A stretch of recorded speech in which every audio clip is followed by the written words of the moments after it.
Mock ড্রিলে অংশগ্রহণ করবে এরকম হোম মিনিস্ট্রি থেকে নোটিফিকেশন এসছে।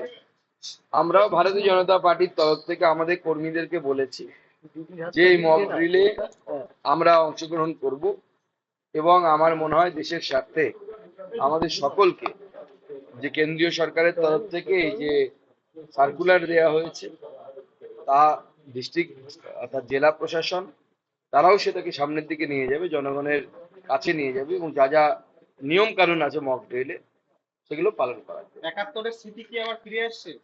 দেখুন, ভারতবর্ষের উপরে একটা ঘৃণ্য আক্রমণ হয়েছে, যেভাবে গত 22 তারিখে এই আমাদের দেশের নাগরিকদেরকে ধর্ম জিজ্ঞেস করে করে তাদেরকে মারা হয়েছে। তারপর তো ভারতবর্ষ চুপ করে থাকতে পারে না, চুপ করে থাকা উচিত না। তার জন্য সরকার যা করার সরকার করবে, সরকার সব করেছে অবশ্য। সরকার সমস্ত দায়িত্ব ভারতবর্ষের সেনাবাহিনীর উপর দিয়ে দিয়েছে। আমার মনে হয় এই মুহূর্তে ভারতবাসীর এবং আমাদের সকলের সেনাবাহিনীর উপর, ভারতের সেনাবাহিনীর উপর পূর্ণ আস্থা রাখা উচিত। সেনাবাহিনী তাদের এক্সপার্টাইজ আছে, তারা সেই অনুসারে কাজ করবে, যে উপযুক্ত জবাব দেওয়ার উপযুক্ত জবাব দেওয়া হবে। 14 দিন আগে পেহেলগামের ঘটনা এবং 14 দিন বাদে তৃণমূল কংগ্রেস আজকে প্রচারে আনছে 14 দফা প্রশ্ন, যেখানে মৌনী মোদী সম্বোধন করে বিভিন্ন ইস্যু সামনে আনা হচ্ছে যে বিহারের ইলেকশনের জন্য প্রধানমন্ত্রী ব্যস্ত, এখনো মাস্টার মাইন্ড ধরা পড়লো না। 14খানা প্রশ্ন তারা তুলছেন। দেখুন, সবার আগে তৃণমূল কংগ্রেসকে বলুন যে কাশ্মীরের মাস্টার মাইন্ড কবে ধরা পড়বে, কি হবে না হবে, দেশের ভেতরে আছে না বাইরে আছে, সেটা তো পরের বিষয়। তার আগে কাশ্মীরটা তো অনেকটা দূর, ভাড়া অনেক দূর লাগবে টিকিট কেটে যেতে গেলে। কিন্তু পাশেই তো মুর্শিদাবাদ। মুর্শিদাবাদে কি হলো, তার দায়টা কার? তার দায় কি মমতা বন্দ্যোপাধ্যায়ের নয়?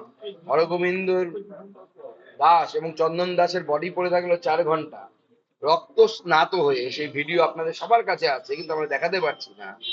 তো তার দায় মমতা বন্দ্যোপাধ্যায় নেবেন না পুলিশ মন্ত্রী হিসেবে? জাফরাবাদের মামলা আজকে যে সিঙ্গেল বেঞ্চ সেটা থেকে ডিভিশন বেঞ্চে গেল সিবিআই তদন্তের দাবিতে। যে বাবা এবং ছেলের খুনের দাবিতে সিবিআই তদন্ত দাবি করা হয়েছিল, সেটা ডিভিশন বেঞ্চে গেল। দেখুন, আদালতের বিষয়ে তো আমি বেশি কিছু বলবো না। আমি শুধু এটাই চাইবো যে এই খুনের নিরপেক্ষ তদন্ত হোক। এই যে ঘটনা ঘটেছে তার প্রয়োজনে কেন্দ্রীয় সংস্থা দ্বারা তদন্ত হোক, এবং সেই তদন্তে কেন্দ্রীয় সংস্থা ছাড়া নিরপেক্ষ সম্ভব নয়। কারণ যে রাজ্যের মুখ্যমন্ত্রী, যারা এই হিন্দুদের জীবন বাঁচিয়েছে মুর্শিদাবাদে, সেই বিএসএফ এর গুলি চালনা নিয়ে প্রশ্ন করতে পারে, সেই মুখ্যমন্ত্রীর কাছ থেকে আর যাই হোক হিন্দুরা কোনো জাস্টিস আশা করতে পারে না। মুখ্যমন্ত্রী তো মুর্শিদাবাদ গেলেন এবং সেখান থেকে কড়া বার্তা দিয়েছেন। তিনি সেখানে বলছেন যে বিজেপির কথা শুনে আর কোনো হিংসা করবেন না, হিংসা কোনোভাবেই বরদাস্ত নয়। চিঠি থেকে এই বার্তা মুখ্যমন্ত্রী বিজেপির কথা শুনে দেখুন, দেখুন, একজন মুখ্যমন্ত্রী এই বার্তা দিচ্ছে, মুখ্যমন্ত্রীর এই বার্তা শুনে মনে হচ্ছে আমাদের মুখ্যমন্ত্রী বিশেষ এক ধর্মীয় গোষ্ঠীর কাছে কেমন যেন অসহায় লাগছে তাকে। মনে হচ্ছে তাদের বিরুদ্ধে তিনি কোনো কিছু বলতে পারছেন না। মুখ কেমন যেন জড়িয়ে যাচ্ছে, মুখে জল শুকিয়ে যাচ্ছে। এইভাবে একজন মুখ্যমন্ত্রী কথা বলবে দাঙ্গাবাজদের বিরুদ্ধে? নাকি বলা উচিত যে দাঙ্গা করলে আপনার বাড়ি ঘর ঘুরিয়ে দেওয়া হবে বুল্ডোজার দিয়ে, গুলি খাবেন দাঙ্গা করলে, মাথা ফাটিয়ে দেওয়া হবে, পুলিশ অ্যারেস্ট করবে? এই ধরনের শব্দ দাঙ্গাকারী যারা, তাদের বিরুদ্ধে ব্যবহার করা উচিত। এবং মুখ্যমন্ত্রী আসলে পক্ষান্তরে প্রশ্রয় দিচ্ছে তার দলের এই সমস্ত সম্পদদের। প্রতিবাদ করলে দিল্লিতে গিয়ে করুন, এখানে ওয়াকআপ হবে না, নিশ্চিন্তে থাকুন, মুখ্যমন্ত্রী বলছেন। দেখুন, দেশের আইন সব জায়গাতেই লাগু হবে। মুখ্যমন্ত্রী কেন, তার বাড়ির অন্যরা কেউ চাইলেও সেটা আটকাতে পারবে না। তো সব থেকে বড় কথা হচ্ছে ওয়াকআপ আইনে আন্দোলন করার মতো কিছুই নেই। আমি তো একটা সিম্পল প্রশ্ন করতে চাই, ওয়াকআপ যে আইনের বিরুদ্ধে এত বড় কথা বলা হচ্ছে, আমি তো মুখ্যমন্ত্রীকে বলছি যে মোদির ওয়াকআপ আইন যে পরিবর্তন হয়েছে, সেটা আমি ধরে নিলাম তর্কের খাতিরে কিছুক্ষণের জন্য এটা খারাপ। তাহলে এতদিন এই ওয়াকআপ থেকে কতজন গরিব মুসলমান মুর্শিদাবাদে খুঁজে বের করুন তো যারা উপকার পেয়েছে? কজন গরিব মুসলমান উপকার পেয়েছে? আর কজন তৃণমূল কংগ্রেসের নেতা, তৃণমূল কংগ্রেসের সাংসদ, তৃণমূল কংগ্রেসের কাউন্সিলর এরা উপকার পেয়েছে? তার লিস্ট বের করতে বলুন না। মুখ্যমন্ত্রী তো একসময় ওয়াকআপ নিয়ে, যখন তিনি বিরোধী দলনেত্রী ছিলেন, সিবিআই তদন্তের কথা বলতেন। মল্লিকার্জুন খার্গে বিস্ফোরক অভিযোগ করেছেন যে 3 দিন জন্য প্রধানমন্ত্রী ক্যান্সেল করেছেন কাশ্মীর। 19শে এপ্রিলে রাষ্ট্রের শপথ ছিল। দেখুন, এটা মল্লিকার্জুন খড়গের অভিযোগ। তো আমাদের কংগ্রেসের এই ধরনের বহু ওয়াইল্ড অভিযোগ করে।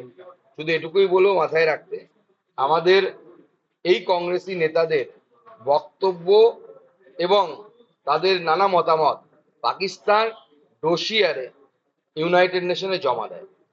সেই জন্য আমাদের বিরোধী দলের নেতারা কি বক্তব্য রাখছে, ভারতবর্ষের জনগণের কতটা কাজে লাগে আমি জানি না, কিন্তু পাকিস্তানের অনেকটা কাজে লাগে। মুখ্যমন্ত্রী বলছেন নিম কাঠ আমি চুরি করেছি, আগে প্রমাণ করুন, নাহলে না মানুষ পারলে জবাব মানুষ দেবে। জবাব দেবে।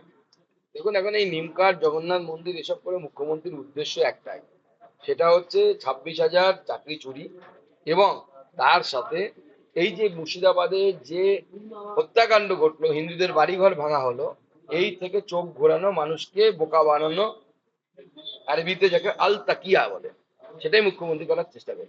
পুরোনো কাঠ দিয়ে এই মন্দির জগন্নাথ দেবের মূর্তি তৈরি করা হয়েছিল। আজকে আইনমন্ত্রী ওড়িশার জানিয়ে দিলেন এই কাঠ দিয়ে সেটা তৈরি হবে। দেখুন, আমার মনে হয় কোন কাঠ দিয়ে তৈরি হয়েছে, কি হয়েছে না হয়েছে, এই বিষয়ে আমাদের খুব বেশি ঢোকা উচিত না। সে যারা ধর্মাচার্য আছেন তারা ঢুকবেন কোন কাঠ দিয়ে তৈরি করলে নিয়ম ভালো হবে, অমুক হবে, কারণ মন্দির হচ্ছে আস্থার বিষয়। প্রথম কথা হচ্ছে সরকার মন্দির কেন তৈরি করবে? সরকারের কাজ না মন্দির তৈরি করা। আজকে মন্দির তৈরি করে মুখ্যমন্ত্রী একটা সুযোগ করে দিলেন, একটা প্যান্ডোরা বক্স খুলে দিলেন যে সরকারি খরচে মসজিদ তৈরি করা যাবে। মুখ্যমন্ত্রী একটা মন্দির তৈরি করে প্যান্ডোরা বক্সটা খুলে দিলেন। এরপরে পঞ্চায়েতে পঞ্চায়েতে তৃণমূল কংগ্রেসের যারা জিহাদি মানসিকতার তৃণমূল কংগ্রেসের নেতা আছে তারা সরকারি টাকায় মসজিদ তৈরি করে। আর সুকান্ত দা, আজকে বিভিন্ন সিনিয়র লিডারকে দেখা গেল, আজকে কি দিলীপ বাবু আমন্ত্রণ পেয়েছিলেন বৈঠকে? বৈঠকই হচ্ছে না, অথবা আমন্ত্রণের কোনো বিষয় নেই। আগামীকালের যে বৈঠক রয়েছে আপনার? আগামীকাল সেটা দেখা যাবে। বলছি যে দিলীপ ঘোষ বেশ কিছু অস্বস্তিজনক কথা দলের তরফে বিভিন্ন সংবাদ মাধ্যমে তিনি পরপর বলছেন, দলের তরফ থেকে কিছু যা বলার আমি একটাই কথা বলবো, আমি সর্বস্তরের নেতৃত্বকে অনুরোধ করব যে যা বলার আপনাদের দলের ভেতরে বলুন, দলের বাইরে কোনো ধরনের বক্তব্য কারো রাখা উচিত